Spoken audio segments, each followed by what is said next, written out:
So, can you all hear me? Yes, there we go. So, we now have up with me Laurie Bilyeu, who's going to be talking to you all about diet and nutrition, and we're going to follow that up with a live Q&A. Thank you. Over to you, Laurie. Thank you. Thank you. Am I ready to click? Okay, all right. Hi. Oh, it is wonderful to speak to people in person so you can laugh at my jokes and I can hear you.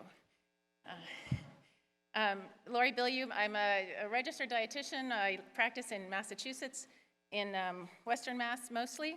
My information, Connection Nutrition, is my very small private practice, which I created because people in the EDS community kept saying online, is there any dietitian anywhere who can help me, who knows anything? And I was, no, I'll already start crying.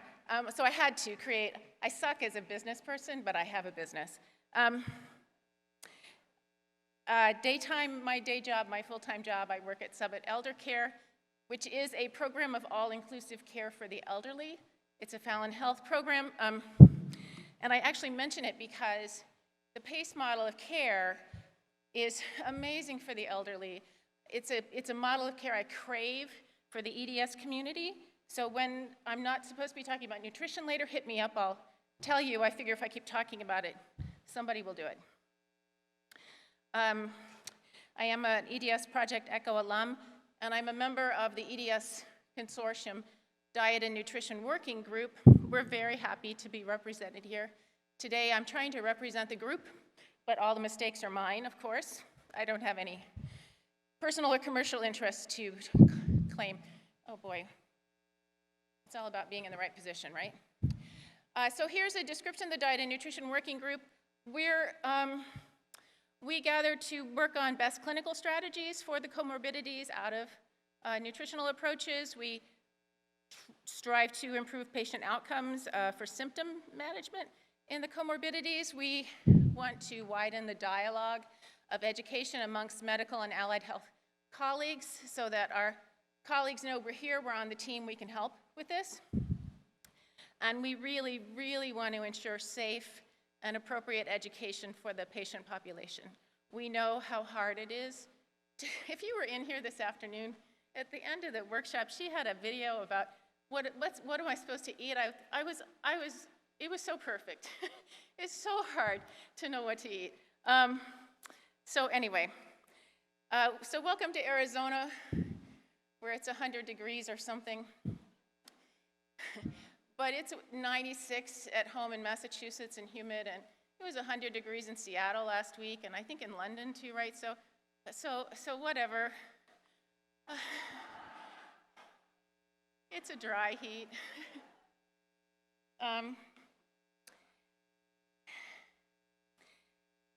I think that the biggest threat to your hydration status this week is that we're here socializing in person. You're so excited to talk to each other. I hear it. I am too. That it will be easy to forget that you didn't drink anything. So I almost wish we had like a conference motto or something. You know, don't talk to me until you tell me how much you've drunk today. To make sure that you stay. Set an alarm on your phone if you're at risk for forgetting to drink. We have masks on. It's harder to do. You have to do it on purpose. So let me just say a few things about hydration.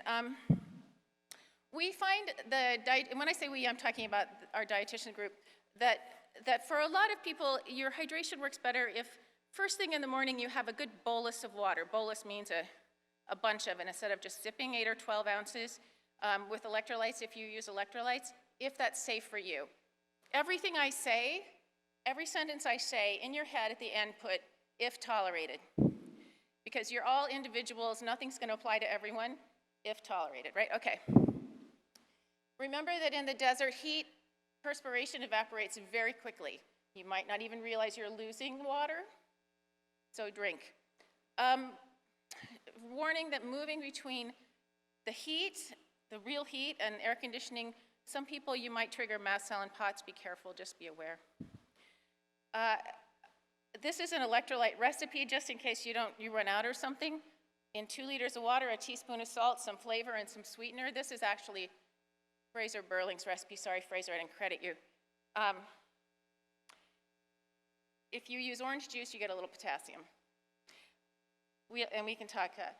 I do want to say something else about hydration, and my colleagues are going to put these titles in the chat so you see them, because I forgot to put it on the slide. There's a lot of confusion about what rehydration solution do I use, what electrolytes do I use. If you use electrolytes, I ask people to talk to the provider who manages your pots, ask for a number. What's my sodium goal for the day? When I restrict people's sodium because they have congestive heart failure, we go to 2,000 milligrams a day. People who don't have restriction might be around 5,000 milligrams a day. Some of you need to go to 10,000 milligrams a day. If we know it, if we know the number, we can help you get there. But don't just go there. Get an opinion. I've been having more luck with oral rehydration solutions that come according to the World Health Organization recipe. The brands I know are Normalite and Trioral. They're easily available, and they contain a little bit of glucose, not sugar, so the fructose is out of it, just in case. So let's see. Sources of fluids are pretty varied. Obviously, your water and electrolytes. Herbal tea is great. Herbal tea sometimes is a good base for your own electrolyte recipe. Coconut water is nice, potassium source. You can add sodium if you need more. Brothy soups are fluids. Vegetables and fruits are often full of water. That's not your full hydration, but why not have watermelon for part of your meal? Fruit juices, but diluted, please, because 8 ounces of orange juice has as much sugar as 8 ounces of Coca-Cola. Nobody needs that kind of sugar in their body, but so dilute if you just don't like water. Popsicle, sorbet, ice chips, especially if you've got kids that don't want to drink or very elderly that don't want to drink. I'm a geriatric dietitian. This is a tough one for us. And gelatin. I'm not a fan of commercial Jell-O, but if the only thing you can get into someone is some red Jell-O, then there it is. Do it. So that's hydration. Let's go on to diet. I'm just going to frustrate you with my answer to this. What's the best diet for Ehlers-Danlos syndrome? There isn't one. Because we don't have any research to prove that any one dietary strategy is effective broadly. Dietary recommendations have to be personalized. You are so complex in your illness. You are so complex. We have to make changes, and I prefer you make big changes with a dietitian to supervise, a dietitian nutritionist. We have different titles in different countries, but licensed professional, nutrition professional is what you need. So I have a master's degree in food and nutrition. I have a license to provide medical nutrition therapy, which means I treat you because I understand your condition. And then frustrating because I only know 4 or 5 dietitians in the United States that specialize in EDS. So I understand it's hard to get a practitioner, but I also want you to know that the food you put in your mouth has an impact on your health, and it needs to be done thoughtfully when your health is so complex. We do get improvement in symptoms with dietary choices. We don't fix you. So in nutrition therapy, some of our goals, personalized always. Is it too much? Would it be over the top for somebody to create a zebra snowflake? Because you really, I see maybe 5 patients a week, and every one of them, the prescription is different. Nutrient density is a goal we might have usually. If you have trouble eating, I want to make sure every bite in your mouth carries some nutrition that's going to support your health. And so we work on what you can tolerate that's going to give you the protein you need, the fats, the carbohydrate, the vitamins, and the minerals.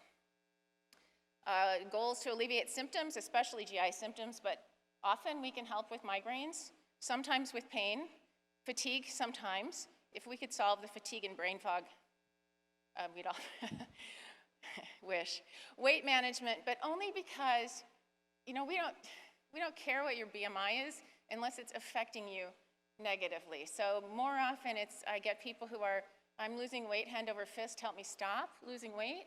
Or I didn't change anything and I gained 100 pounds last year, what do I do? And it's not comfortable. And then we work on that, that might be a goal. Food sensitivities, obviously, a goal to work around, partly because you may already know what you're sensitive to, but we gotta get the right nutrition into you working around those sensitivities.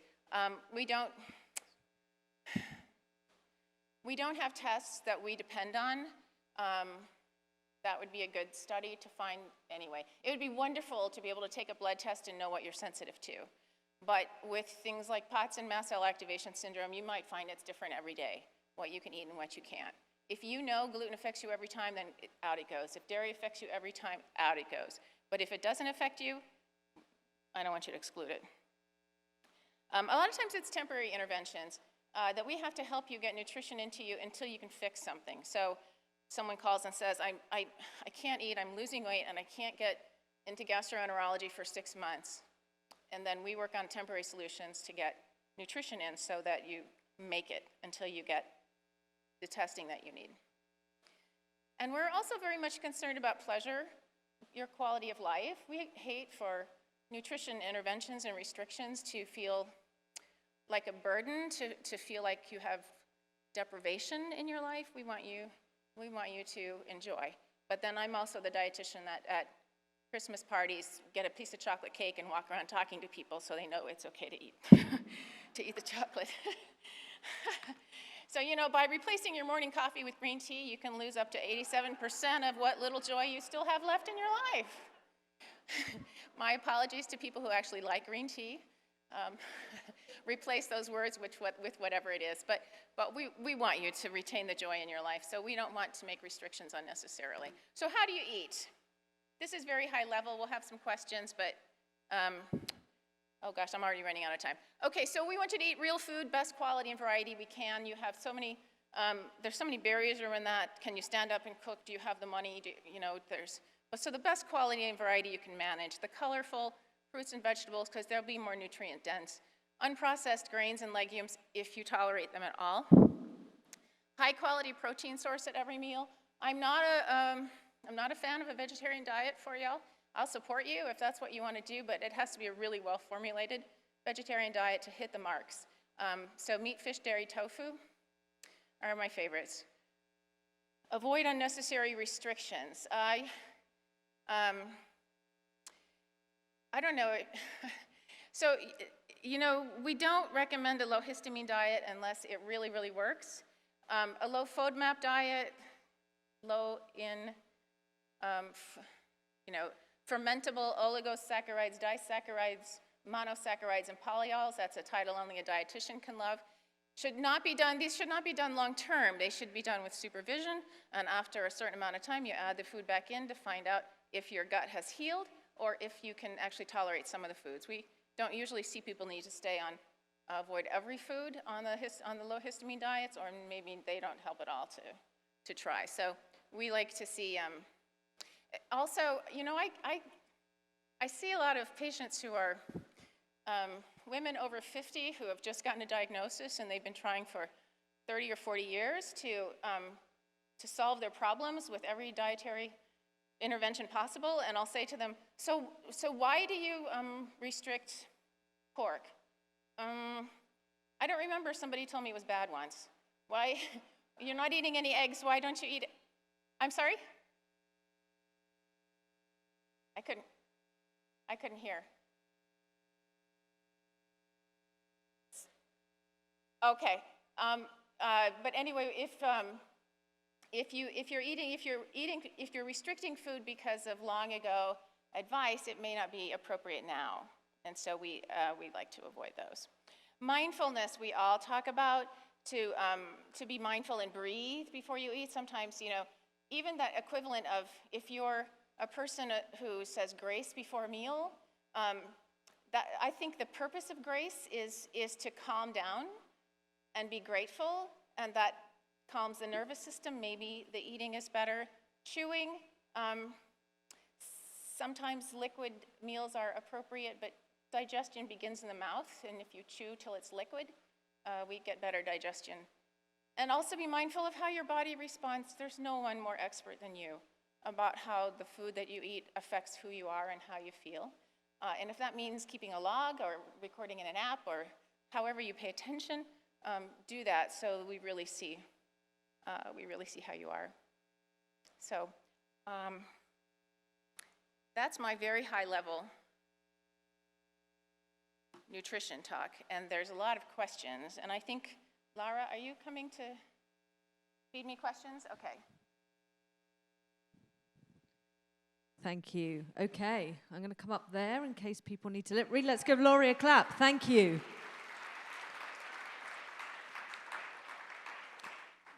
Fantastic. Okay, thanks for sending in your questions, everyone here and online.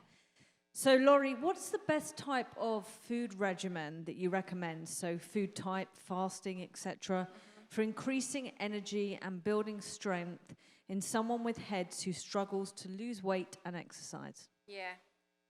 Sorry, it's so individual. I wish I had a general address for that. I mean, I can say that no one is going to suggest you eat a diet high in sugar and refined foods, but it's going to be individual based on your entire health picture. Thank you. Can you discuss if there is any research published on supplements that help EDS? Yeah, so the papers that are out there are hypothetical and not studies. So as far as I know, no studies at all. I do work with supplements with people. When you work with supplements, you have to remember, gee, we like to do food first. We like to take a good look at the supplements to make sure you're not over supplementing or getting the same thing in 4 different supplements.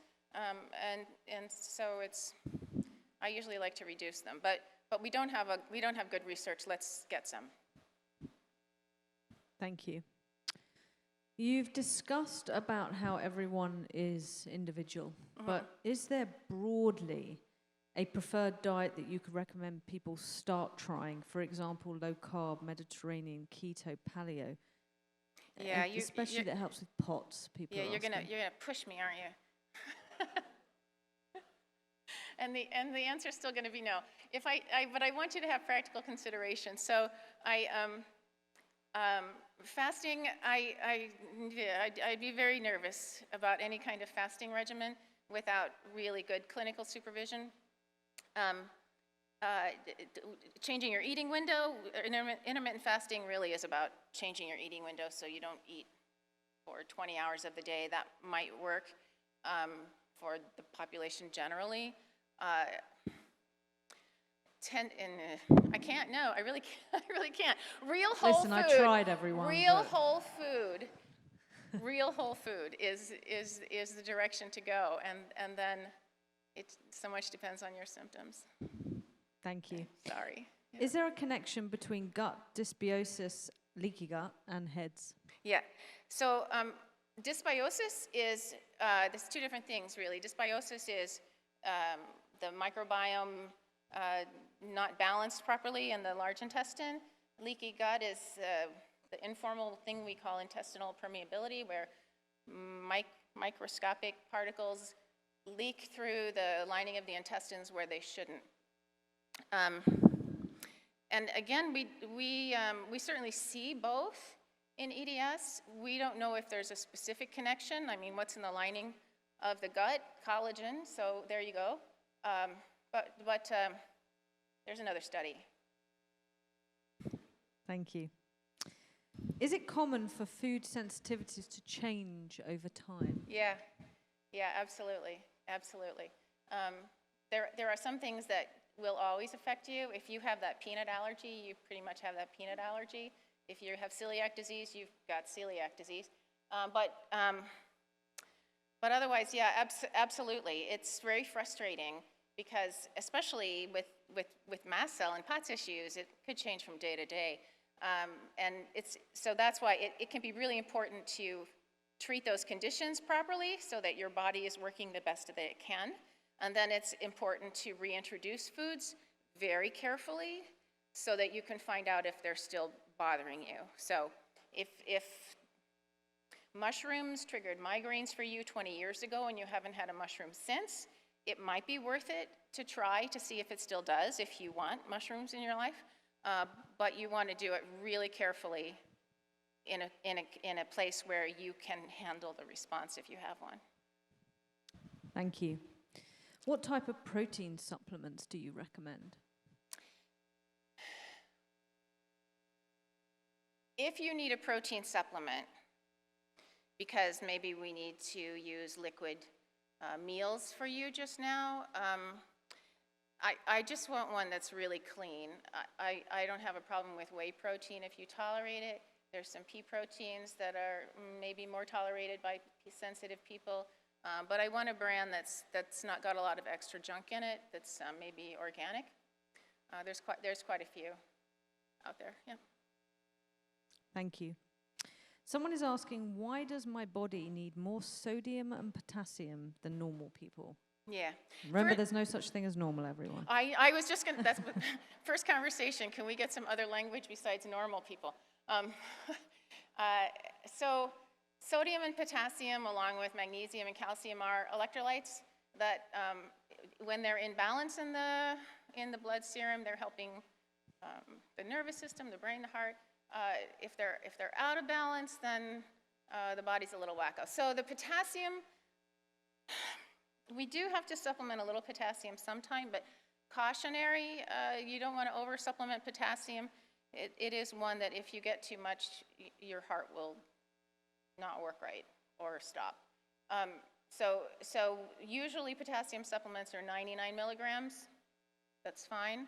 And sometimes we put, if you use like the light salt, which is sodium and potassium chloride to make your electrolytes, that's the balance is fine in that. So the sodium, though, if you have POTS, if this is why you need extra sodium because of your orthostatic intolerance, your POTS, then the extra sodium helps to increase the blood flow to the brain, increase your cardiac output, increase your blood volume, and so that's what makes you feel better.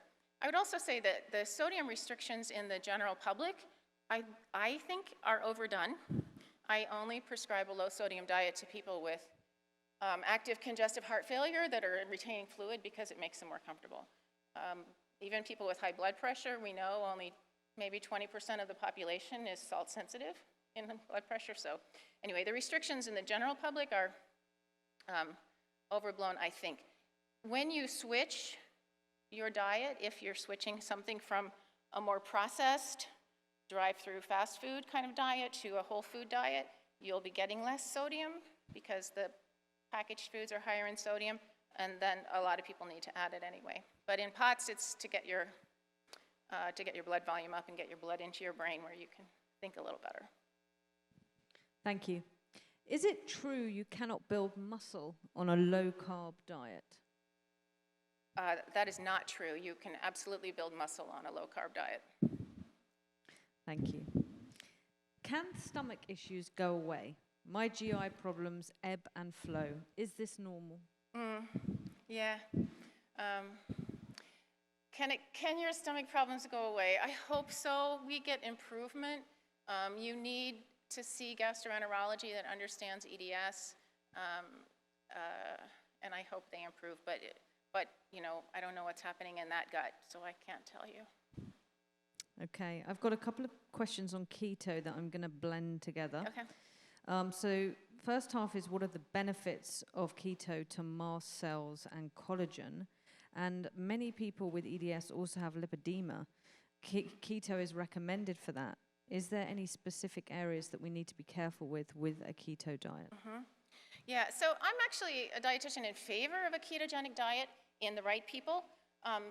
And so I'm always happy to go there, and I'm in conversation with the lipedema world and their interaction with EDS and the dietary approaches there. And I hope that more research is going to happen. So if you want to try a ketogenic diet, I want you to do it with a trained clinician, with a dietitian or nutritionist who's really understands, because a ketogenic diet, sometimes I have people use a low carbohydrate diet and they don't go into ketosis, and we just go far enough so they feel better, and that's fine. If we go all the way to 20 carbs or less, so you're in nutritional ketosis, which is not ketoacidosis, if you're in nutritional ketosis, other things are happening in your body and your brain. So children with epilepsy in ketosis, the brain changes so they don't have seizures anymore. This is a huge impact on the brain. We're getting studies now about the effect of a ketogenic diet on bipolar disease. So if you have mental health issues, I want another clinician involved, not just me, because we might have medication changes, we might have other reactions, because being in ketosis changes the brain. So we want to do it carefully. I know, I was just a couple weeks ago at a conference with, in the ketogenic world with lipedema folks, and some great stories about changes in how the body's able to deal with that fat structure in ketosis. It's really very exciting. The other thing the other part you have to worry about, you already need a lot of sodium. In a low carbohydrate diet, the kidneys release sodium. So you might need even more. So if you're going to do it, I want you to do it with supervision so we can address the issues. I don't think all of you need it. No restrictions unless you need it. Thank you. Why are you not a fan of vegetarian diets? Yep. Are vegan, vegetarian options not a good, healthy choice for people with heads? Okay. And then I'll say that I have also been a vegan, so I'm not, I've been there too. Give me something that's going to make me feel better. My problem with a vegan vegetarian diet is if when I assess your history, you need more protein than you're getting, and that happens in my practice 80% of the time. I'm making up the number a lot. It's much easier, if you're having trouble eating anyway, it's easier to get enough protein from animal source foods than from plant sourced foods. If you need to be in a lower carbohydrate state, if the fiber and the carbohydrates are causing you symptoms, in order to get enough protein on a vegetarian diet, you might have too much carbohydrate. So that's why I just usually get better results. If it's really important to you, then it needs to be very well formulated so that you feel well and get what you need. Thank you. Can you talk a little bit about POTS and hypoglycemia? Okay, would have been good to expand that question, but I'll tell you what so hypoglycemia is when your blood sugar goes low, and then symptoms are dizziness, queasiness, I'm just going to lie down and go to sleep right now, kind of symptoms.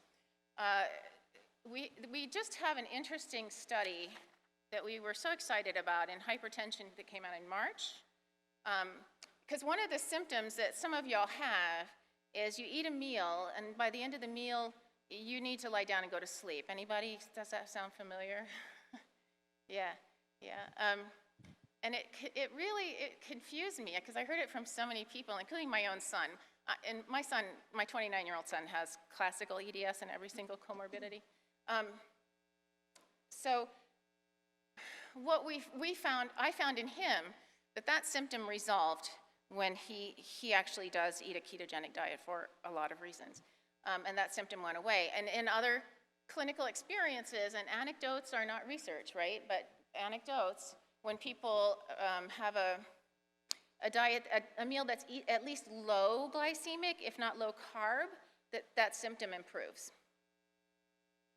And I didn't know if it was about splanchnic interference, so that there wasn't all the blood is down here in the gut, so there's none left in the brain, or if it was reactive hypoglycemia, so the blood sugar plummeted.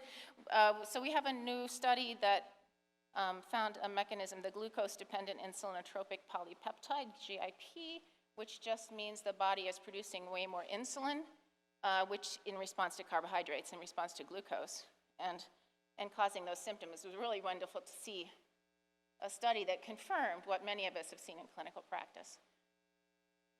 Thank you. Last minute and a half we have. What would you say are the top 3 to 5 supplements or vitamins that everyone should take each day? The top 3 types, supplements or vitamins? Yep. Vitamins, I don't say it. Vitamins, please, or as you say, vitamins. Vitamins. Vitamins. And zebras, not zebras, yes, people. I know. Yes, I know. One of the most fun things we do in the Diet and Nutrition Working Group, because we're Yanks and Brits, is, how did you say that? What did that phrase mean you just said? Anyway, language is fabulous. So if, I mean, sorry, broken record, if you still remember what that means, it's so personalized, because what are you going to tolerate and what's really going to benefit you? If I have a patient who can tolerate almost everything, then I might say, let's just get a really good multivitamin so we're covering bases, maybe.